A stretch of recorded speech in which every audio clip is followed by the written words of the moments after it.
Hi and welcome to another Comics and Lit analysis video for Macbeth. In this video we will explore the theme of gender in the play. Gender includes the social, cultural and behavioural aspects of your sex.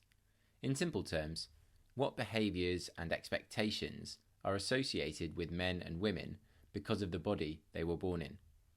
In today's society, there is much debate about the topic of gender, and we are less rigid over what behaviours are expected of males and females. But it is important to remember that Macbeth was written over 400 years ago, so the views on gender in the play are very binary. Men are expected to behave in a certain way, and women in a different way.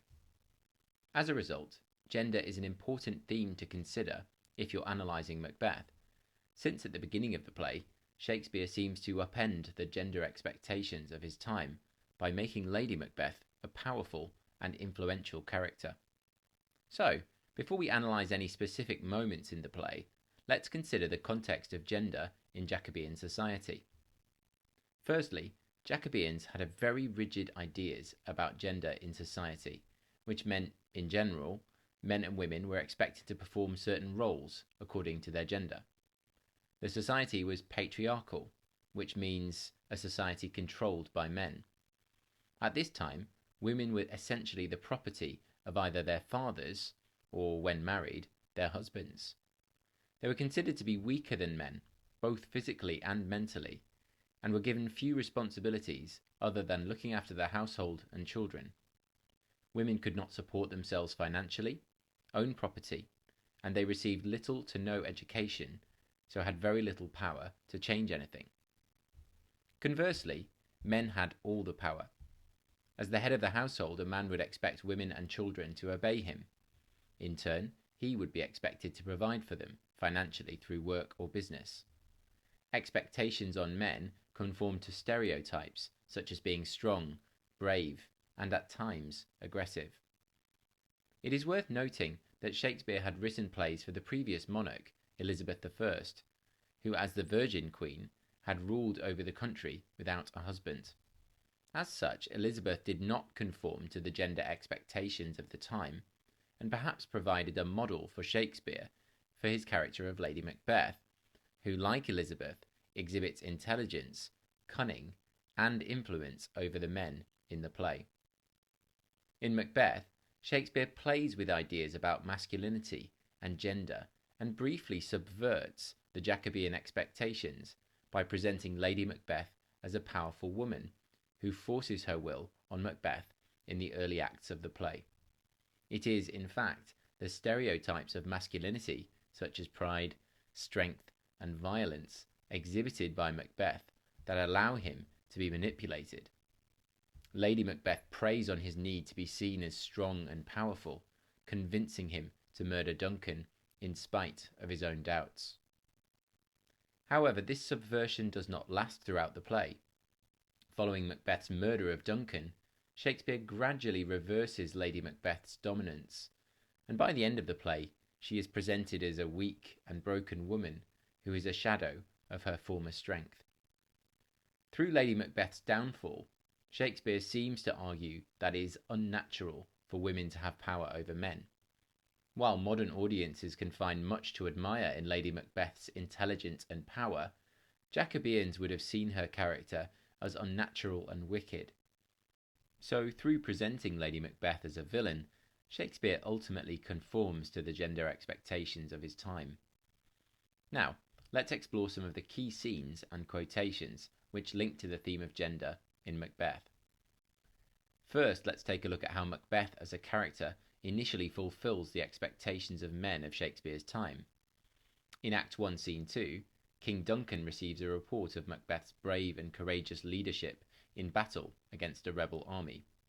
He is described as violently overcoming the forces with his brandished steel, which smoked with bloody execution.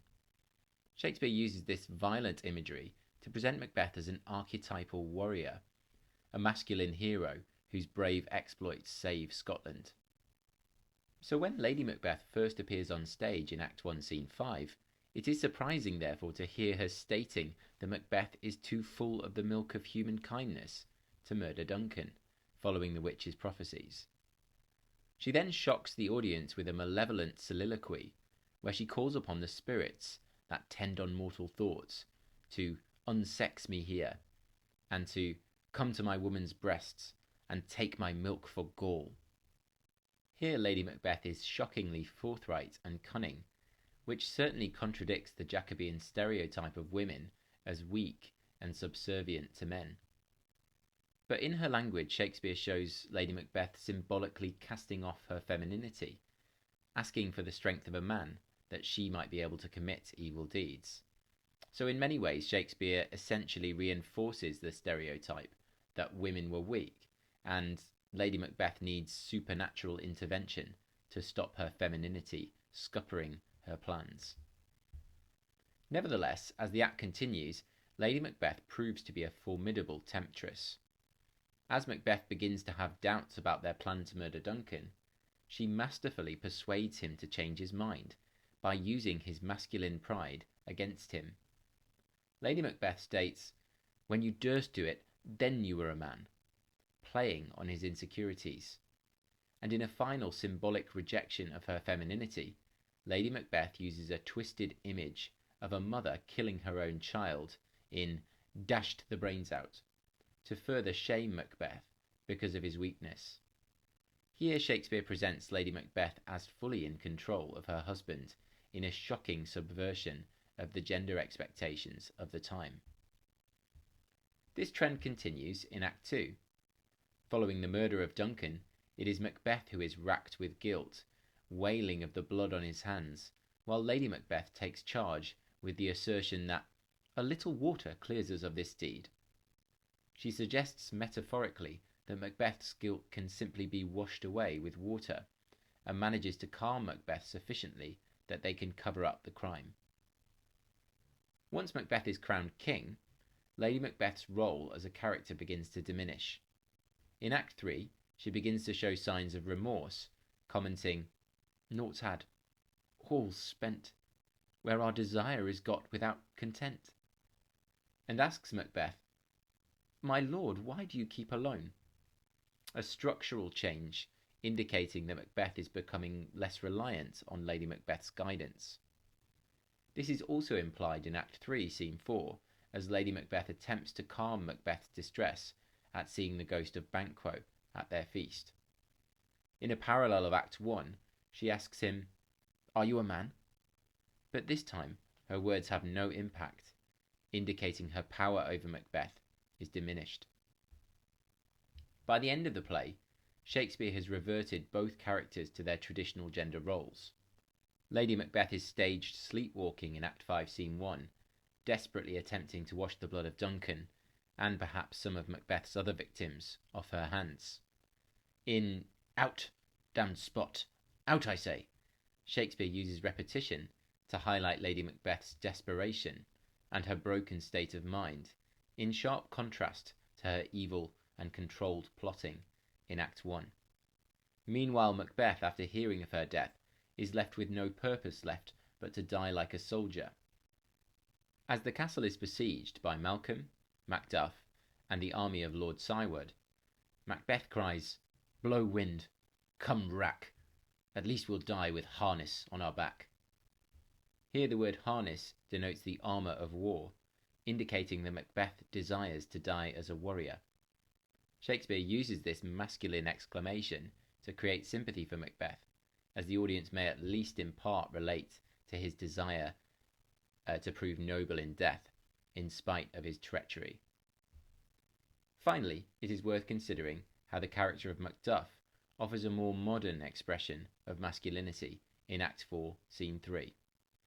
In this scene, Macduff meets with Malcolm to discuss plans to unseat Macbeth from the throne. As the pair finalise their plans, Ross enters and informs Macduff of the murder of his wife and children on the order of Macbeth. In a sign that Shakespeare embraced the idea of masculine sensitivity, Macduff displays a moment of tenderness in the metaphor, "What, all my pretty chickens and their dam, at one fell swoop?" which compares Macduff's family to helpless chickens at the mercy of a ruthless hawk, killing them in a fell swoop. As Malcolm urges him to dispute it like a man, Macduff retorts, "I shall do so, but I must also feel it as a man," indicating his ability to be both strong and sensitive, a quality which Shakespeare suggests is required of a good king. I hope you've enjoyed this quick analysis of gender as a theme in Macbeth. Please feel free to comment below with your own thoughts and analysis of the play, and of course, like and subscribe if you enjoyed my content.